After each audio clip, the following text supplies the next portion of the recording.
други хора, че Величка всъщност е предала. Как става това нещо?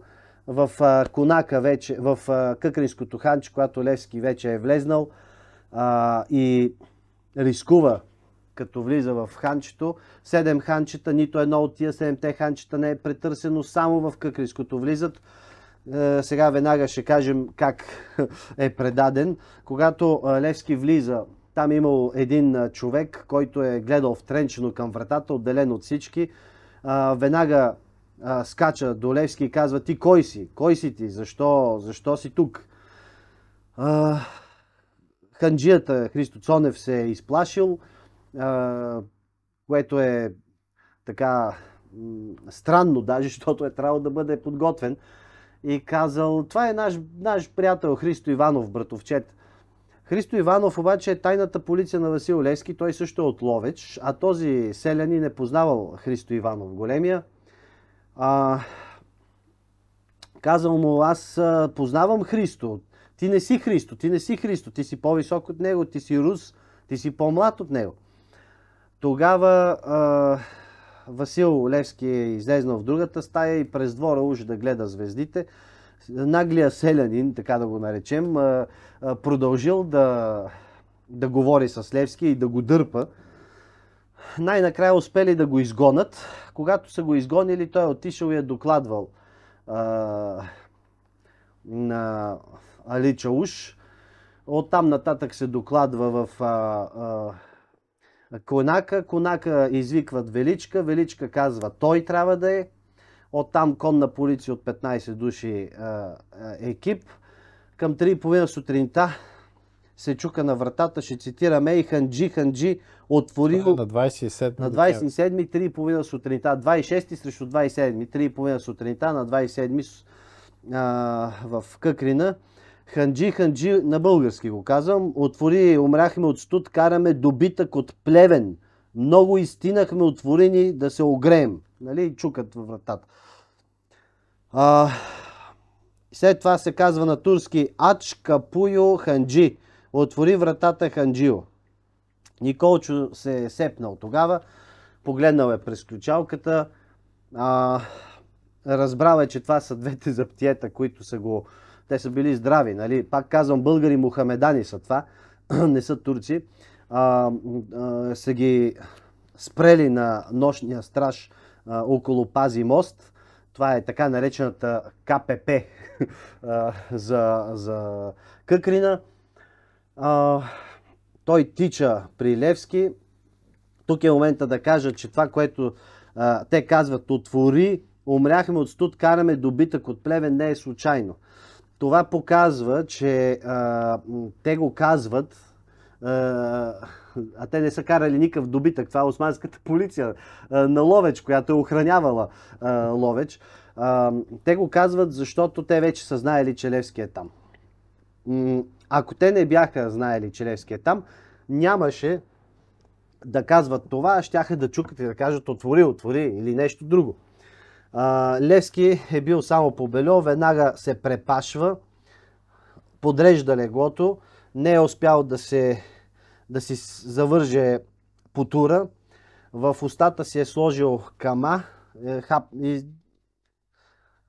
захапал е кама, двата, нали, в двете си ръце револвера на Христо Цонев и неговия револвер. Отива отзад на двора. Извинявай, това е... всеки път си го представям.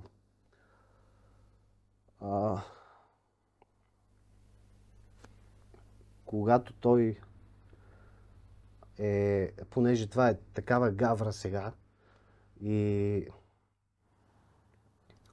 част от историците това го говорят срещу нас и срещу Левски, защото той е заловен наистина много лошо и няма как да не се разчувствам тук. Той е преценил, че вратата на плета е затворена, обаче се оказва, че зад вратата са го чакали още двама за птиета и още трима на плета отзад клекнали с пушка. Скачайки, той е преценил, че трябва да скочи, завързва се по тура и той пада. Падайки, той стреля на... просто така стреля, за да може да ги изплаши, и е видял как двамата скачат върху него. Той е успял да си... останал е по гащи буквално.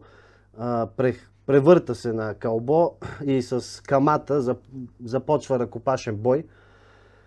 И тогава единя е извикал: дръжте го. Левски улучва едното заптие, другото го е промушил го е с камата.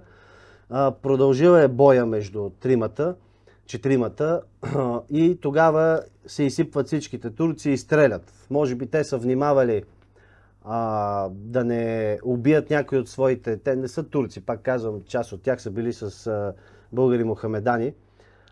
Стреляли са и улучват Левски в ухото тук. Куршума доста сериозно е улучил, нали, е тук слепоочието.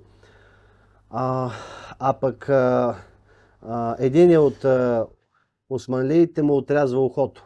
След като Левски е улучен, отрязано му е ухото,